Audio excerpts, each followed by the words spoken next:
Welcome to Dobby's Repairs. I'm Dobby the Fixing Elf, and this is what's in my toolbox, the series where I show you the tools I use to repair cars and fix things. So let's find out what's in my toolbox today.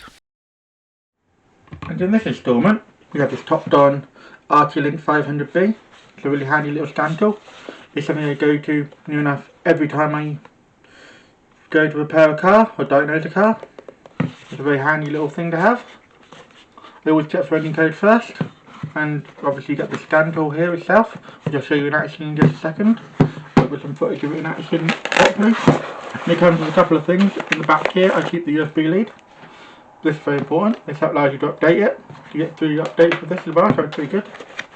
And then you've got a manual that's got a load of different, talks you through all the different settings and ways to do things. It's pretty useful to have and pretty handy to have. And then inside you get 2 different leads.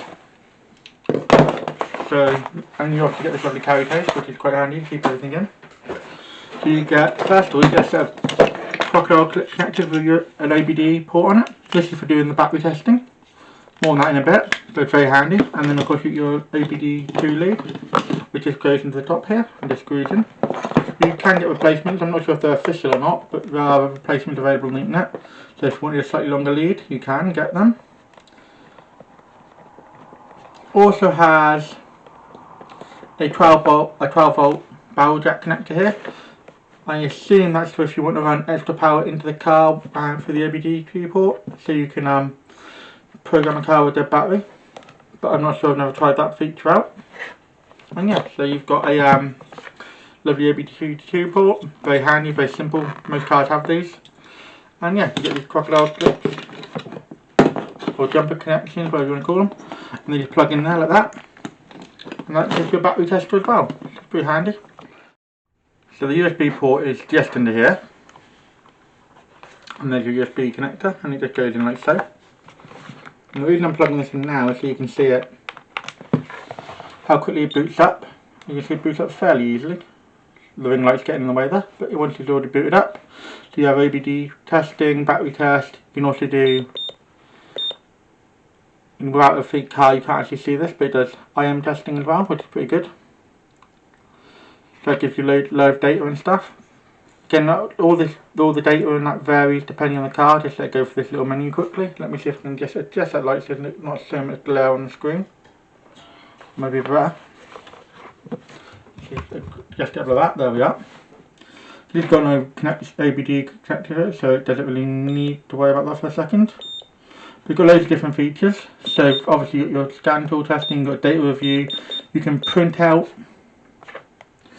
different things as well. Gives you info on the device. What version you're running. I recently updated this. I'll show you that in a second. It's very easy to update. Got help. You've got your setup, so you can change your way it works, your language and all. Pretty good. And you've got the OBD-II lookup. So let's quickly pipe in a code. Let's go with a simple one. And then that's multiple misfires on cylinder 3. But it gives you like a basic overview of them, which is pretty handy. Which is really good for when, like, if you get someone sending you a code and you want to look it up. Again, this is just running off the USB lead at the moment. But yeah, so you've got the battery test, and it does quite a few different things. It also will tell you, you know, if you can see it on the screen, if you haven't got the clips connected properly, it won't let you go any further on that. Once you get these clips connected to the battery properly, so they're properly earthed on the positive, it will give you a solid connection, which is pretty good. And make sure you've got a solid connection before you do your stuff. You can review data, so you can review your last codes. For instance, this was the last one I did. This was an April 10th. That wasn't the last one I did. That was the one before that. This was the last one I did, which you'll see in the video later on. I popped the mass airflow sensor connector off, just so I could see your code and how quickly it clears them and reads them. It's pretty good. Also gives you data on battery test. So for instance, this is the last battery test I did. As you can see, battery needs to be replaced. This wasn't on my car, this was on a different battery, but it'll be a different battery association later. That was the last one I did on a car that I've got footage for, which I'll show you in a moment. But yeah, it's a pretty handy little piece of kit. Here is the software on the PC. It's quite a simple, easy to use software. So you've got three options. You've got my device, which we're on now, and you've got all the information about your device, and then we've got print, where you can edit your print details, where you print stuff out, and then you've got upgrade. When you click upgrade, it will change the screen on your scan tool. Don't worry about that, don't panic, it's just what it does. And it will tell you if you've got any new software available, and we have a version 2 on here. So we'll click upgrade, and it normally takes about 5 minutes to update. So it works fairly quickly. But now we'll move on to the next part. So now we're going to do a quick battery test. So you click on battery test. You've got a few different options of batteries and cranking amps and stuff. And yeah, we'll just change this down to a decent cranking amp for the battery we're testing. It's about 600 this one. And we'll test it. And then it will tell you if it's good or bad, and whether it needs replacing, and how much battery health you've got, which is pretty handy. As you can see, it needs to be replaced. It's got 24% health. There will be a video on replacing the battery on this car coming very shortly.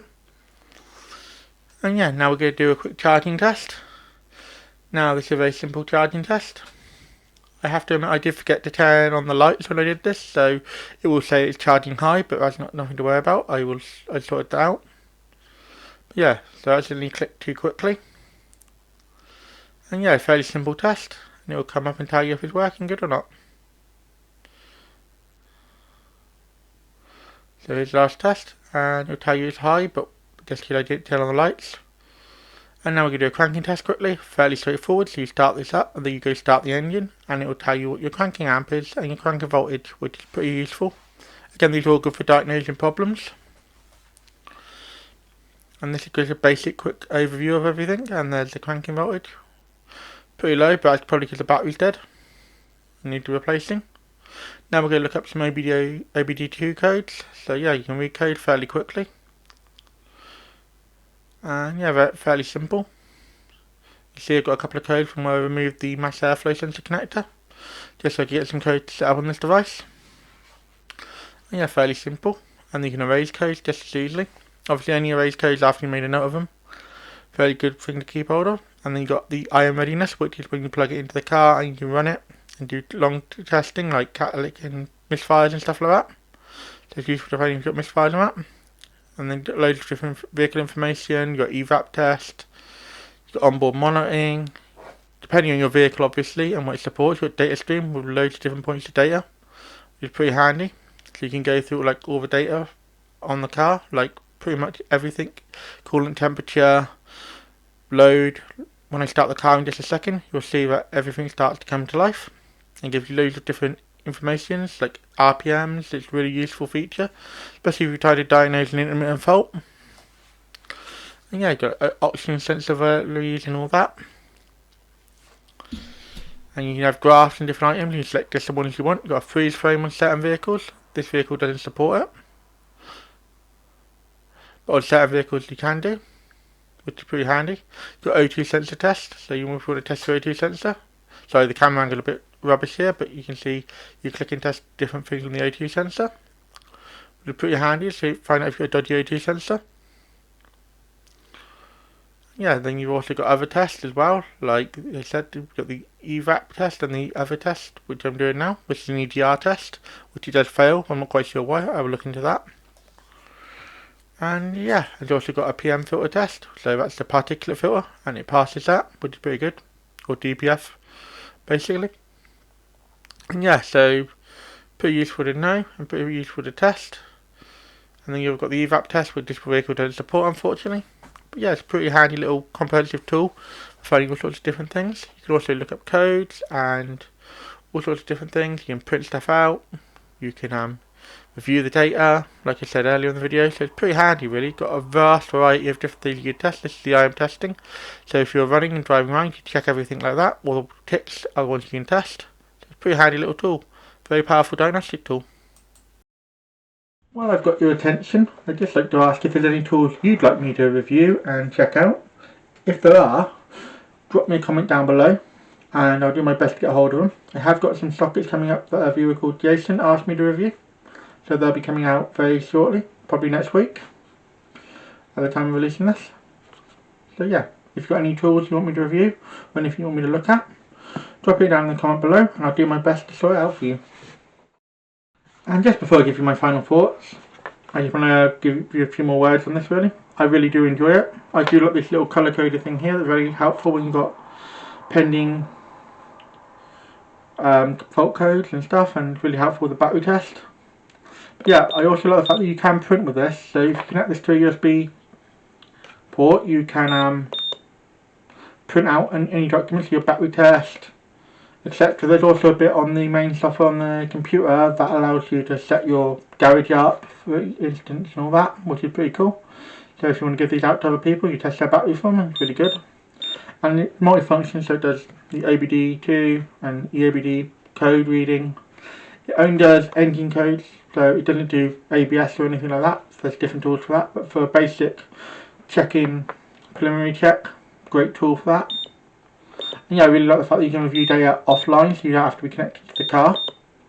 It's really helpful. You can also review data streams, so for instance this one here will be like last car used, and then it gives you all the different points of data, which I will show you more earlier on in the video. But yeah, so moving on to my final thoughts now. This is an extremely handy piece of kit. The battery tester alone makes it really handy, but with the OBD-II reading as well, it's amazing, and I like the fact you can print. So I'm going to give this a 4-spanner rating. So the 4 spanners will pop up here as always. But yeah, it's a really handy little stand tool. If you need a quick diagnostic tool to get you started, I highly recommend this. If you're just doing engine codes and stuff like that and you need to check your battery, highly recommend picking one of these up. Thanks for watching. If you found this video helpful or entertaining, don't forget to hit that like button. It really helps both the channel and me out. If you're new here, consider subscribing. I post 2 videos a week, so by subscribing, you'll never miss a thing. Got any questions or suggestions? Drop a comment down below, and I'll do my best to reply to everyone. Here at W Repairs, we're all about helping you learn how to work on your vehicle safely and showing you don't need to spend a fortune on tools to get the job done. Want to support the channel further? Become a member, starting at just 99p. Members get perks like early access to videos and more exclusive content. Keep fixing, and I'll see you in the next one.